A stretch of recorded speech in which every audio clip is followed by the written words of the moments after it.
Great Neptune's Noodle. Greetings, everybody. And Define, how do you do? I know I just uploaded a video a couple of days ago, I guess. But I got more packages here. As you can probably see, I got a lot of stuff to go through, and I'm just going to have to keep on doing these kind of random videos until I get rid of these packages. Because I like to also have a record of it in case there's something amiss. But anyway, let me give you an idea of the mess I'm in here. I got so much stuff. Excuse me for a minute. The camera's probably going to be a little shaky there, but...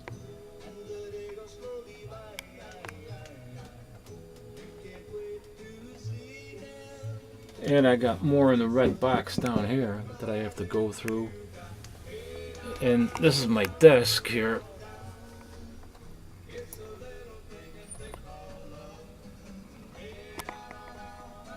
I mean, I just got too much of a mess here, man. And then I got, excuse me. I don't know if you can see that up there. What a mess. Boxes I have to go through and have to sort out. I mean, it's just crazy. But, I'm going to try to get through all of my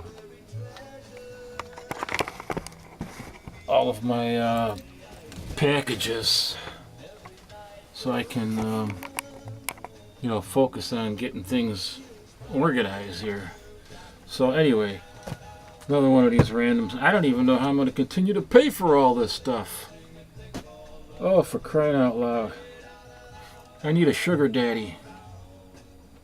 The last time I had a sugar daddy was when I was a kid.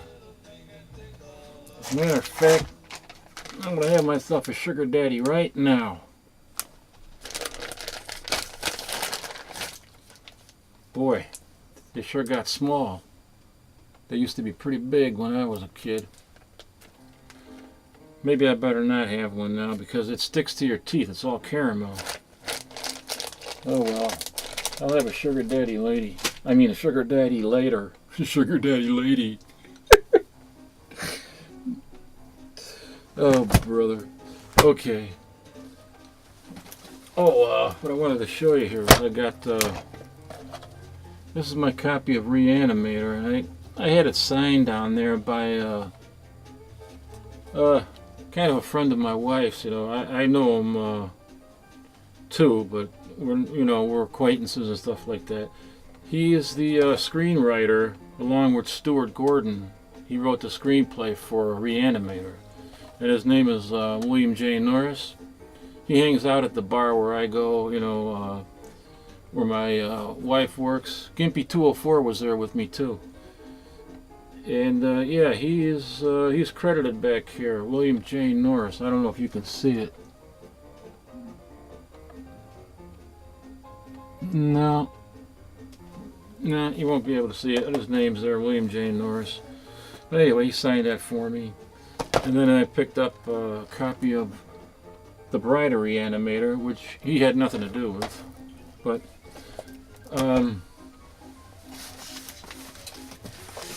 I showed you that. And then I got this. I ordered this through a seller on Amazon. And because I wanted to originally, you know, get a movie poster, Reanimator movie poster, original one, but it kind of costs too much for me right now. And I decided I'd like to have a copy of, what the heck did he send me here? Wow. A copy of the Laserdisc, because I found a copy of the Laserdisc in the Reanimator. And it looked pretty cool, you know, and I figured, what the heck, man, I should pick that up. It was only $10. It's like brand new, and it's got a fantastic cover to it. Look at that great cover art there. That's the 10th anniversary. I guess it was 1995. Yeah, 95. The original Reanimator came out in 85. But this thing is like, I don't even want to open it there, tell you the truth. It's brand new. $10, you know, and it's the size of an album. And I could frame this, you know, he could sign it for me down here. Maybe one of these days I'll run into Stuart Gordon and he can sign it for me. Yeah, but William J. Norris says he might be coming over to my house because he wants to learn how to make goulash soup. So I could just make some and give it to him and give him the recipe, but he might want to come over, he said, so because he wants to learn how to make that soup. I mean, make that that stew. It's like a German stew, goulash soup. I make it really good. I make it every year, a couple times a year. But anyway, I thought that was cool there. William J. Norris. He lives here, you know, and in the area, and he's also an actor. You know, he writes plays and acts and, you know, live productions and stuff like that. So that's that. Thought it was kind of cool to know somebody associated with the Reanimator film, you know.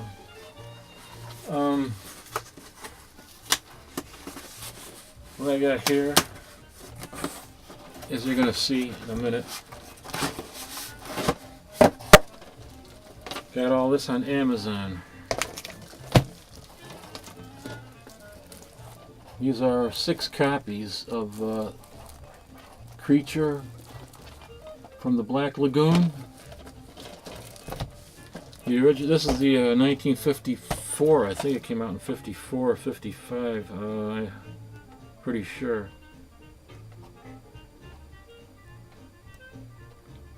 1954, Universal. Yeah. The reason I got so many copies, you might be wondering, is because this coming Saturday at a revival theater, that's what I call them. This is an old neighborhood theater, and this time it's not the Portage Theater where these shows usually go on, but this is at another theater called the Patio in Chicago. The Patio Theater, and they're going to be showing in 3D the Creature from the Black Lagoon on the big screen, the way it was meant to be seen, you know. And as a very, very special event, Julie Adams, the star here of that, or the co-star of that movie, is going to be there in person, and she'll be signing, and you know, she'll be you'll be able to take pictures with her, and I think they're going to have. She's going to be talking about the film and her career and things like that, you know. And there's, I think, one of the some politicians are going to be there. They always got to be there, you know, when some big event, you know, like this occurs. But that's going to be, like, for me, a once-in-a-lifetime opportunity. I get to meet her and have her sign all these for me. And the reason I'm getting so many signed is because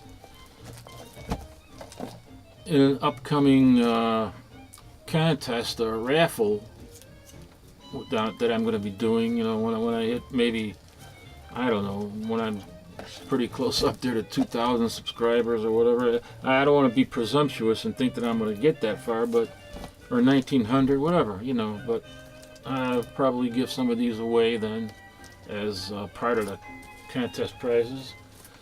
So that's why I got 6 of these. That's gonna be pretty awesome. I'm gonna be there on Saturday. They have you can look it up on the internet, you know, if anybody's interested in going there. It's the Patio Theater. Look it up on the internet and you'll find the times. I think they're gonna have 2 or 3 different shows, and she's gonna have 2 or 3 at each, either before or after each screening of the Creature from the Black Lagoon in 3D. She's going to be signing, and you'll be able to have pictures taken. She's going to be signing her new book there too. So there'll be 3 different times. I think early afternoon, mid-afternoon, and the evening, you know, something like that. Anyway, let me get to the next package here.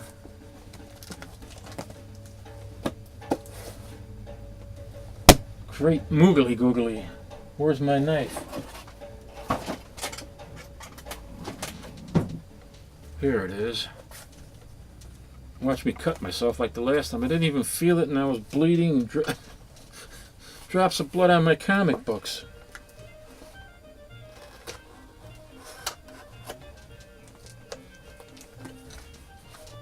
Boy, this is really packed well here. I don't know what this is. I can't remember. It's been sitting there for so long.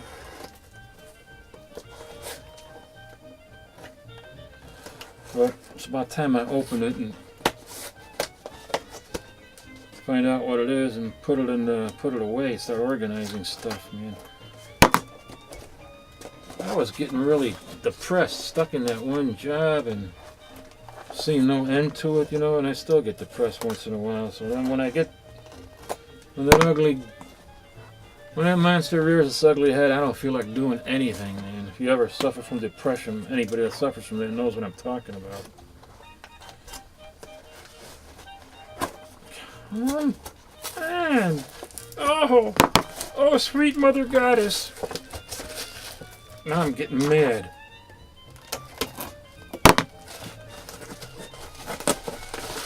What is this, anyway?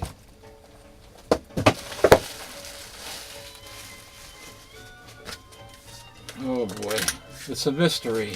I have no idea what this is. I can't remember. Oh, okay. This is my second copy of this. Oh crap. This is a low grade, probably a 2.0. This is Alarming Tales #1, and I think this is from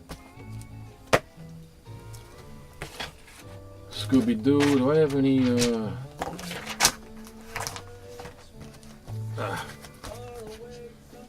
let me take a look at this in the guide. I think it's 1950s. Oh, I know it was 1956. That's right.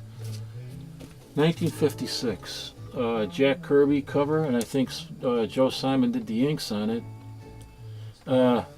Speaking of which, Jack Kirby wrote the scripts. He did the pencils and he did the inks for all the interior stories except for 2. And I think those 2 stories were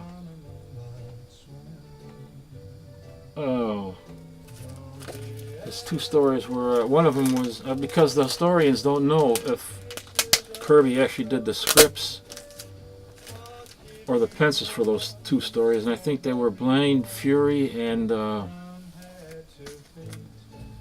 was another one I forget, with a Blind Fury and let's see here.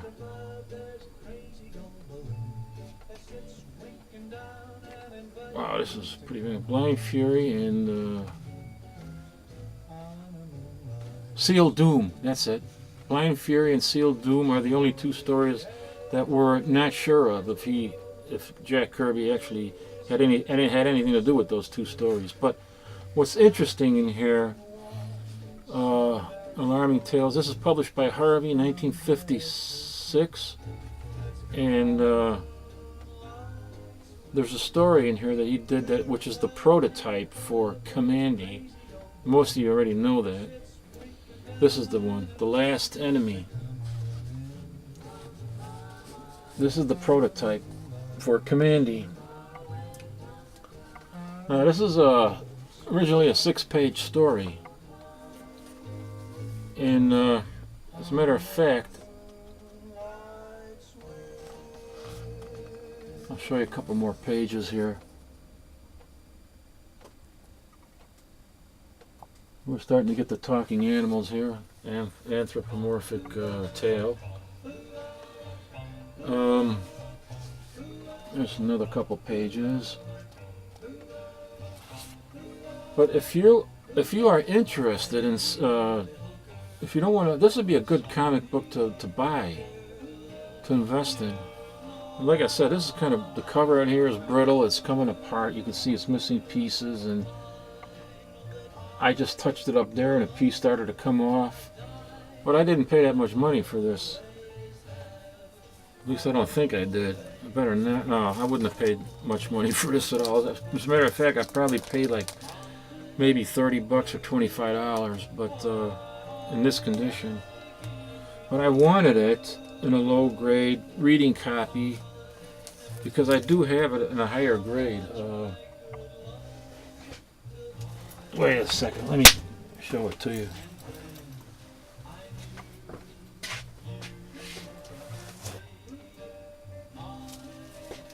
I think I showed this before. Alarming Tales number 1, 6.0. But, you know, I'm not going to crack the case to read it, so I had to get a reading copy of this.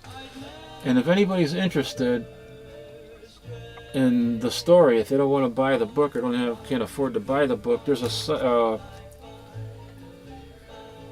internet site where the guy has a blog and he produces all 6 pages that you can look at and you can read it.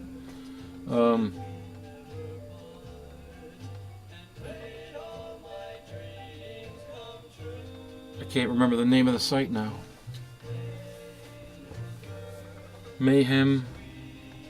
Masked Mayhem. Check it out. And if you go to that, the guy's he does a blog there, and he produces all 6 pages of that story that was the prototype for Kamandi way back in 1956. And when the Kamandi first appeared, early 70s.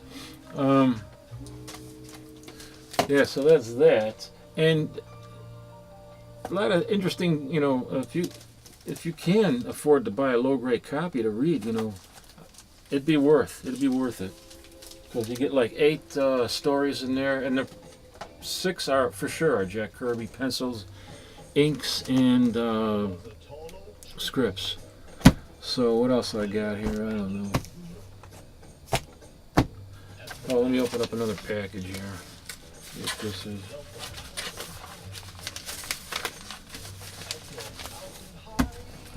I don't know what's in this one either now. Shit. Oops, I said a bad word. Sorry. I should have said poopy pants.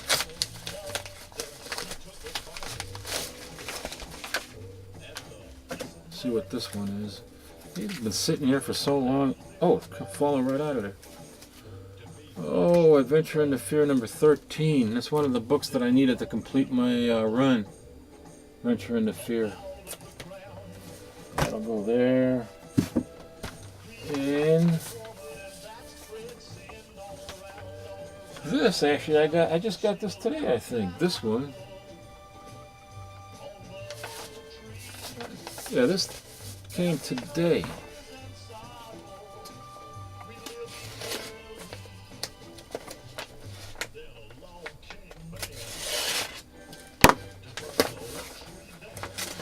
Okay.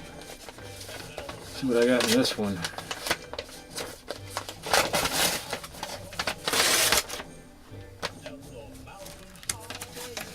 It's got backer boards. Instead of putting the comics in between the boards, he puts it right on top of one backer board and then throws it into a mailing envelope. Sneak peeks. Oh, this is probably something that he used for protection. Sneak peeks.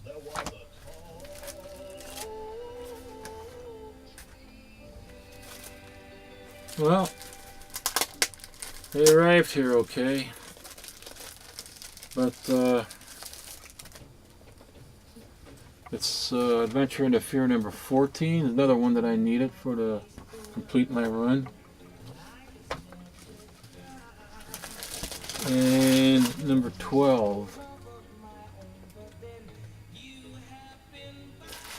And there is nothing particularly significant about any of those issues, actually, that I'm aware of.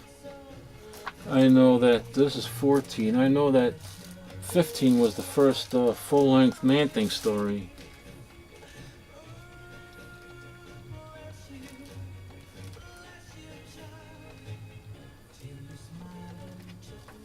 But that's that. Okay. What else do I got here?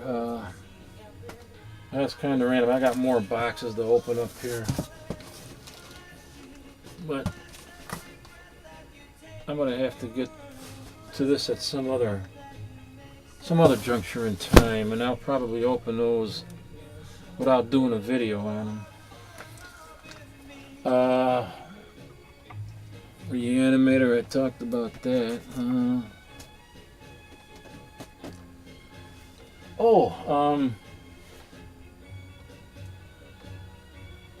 I know what I wanted to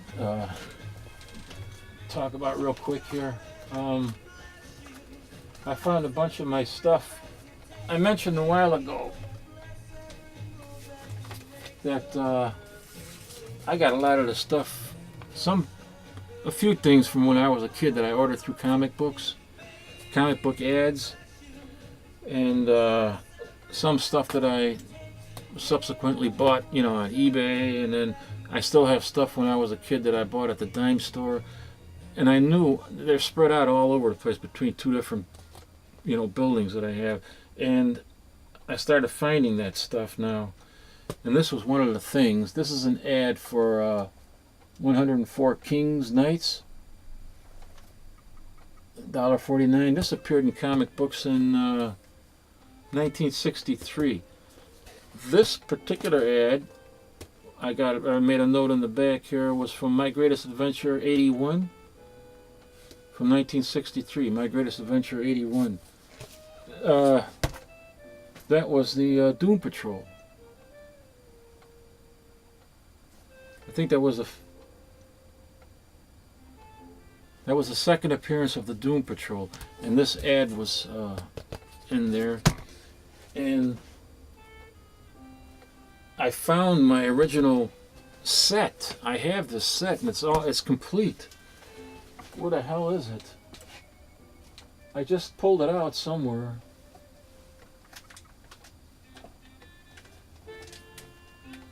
I don't know. I pulled it out somewhere. I'm not going to show it right now, but I'm getting ready to do that video because some people were asking me.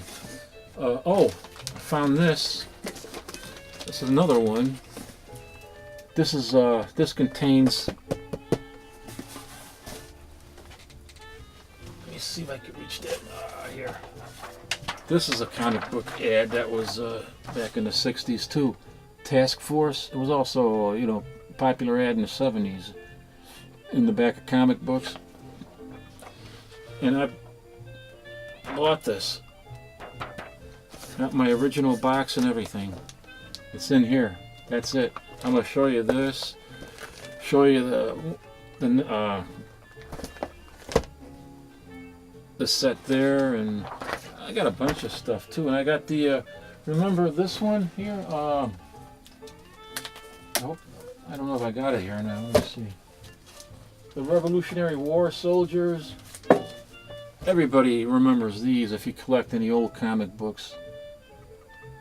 I got this set too. These were when they were flat, and they called them flats. They called them comic book flats because you got 204 Revolutionary War soldiers, but they fit into a little box like this, You used to think, wow, you'd see something like this, you thought you were getting some massive box with all this stuff in it, and end up getting some little box like this. Unbelievable. But anyway, I'll show you that too. And I also found this. They had another version of this, I think, around the same time or maybe earlier, of the 2000 Revolutionary War soldiers that were not flat, they were actually 3D. And I don't have a complete set of that, but I still got my originals, what I got left of them, so that's this. But these are the 3D ones, and it's pretty hard to find these, a complete set, almost impossible. And when you do, they go for a lot of money. So I don't know, maybe one of these days I'll have a complete set or something, but that's what I got left from my original set that I bought when I was a kid. I kept all that stuff. And my mom was good at helping me keep things and stuff. I don't know. She never threw anything out. My dad was the opposite. He threw stuff out on me all the time. You know. Anyway, so I don't want to make this video any longer than I have to, but I'll want to get to this stuff in the next video. So yeah, and I still got a Silver Age haul, comic shop Silver Age haul I want to do. Boxes are back there. I didn't have that video to do yet because people were asking me about that. So anyway, till I see you guys next time, everyone be healthy, live long and be healthy. Take care. Bye.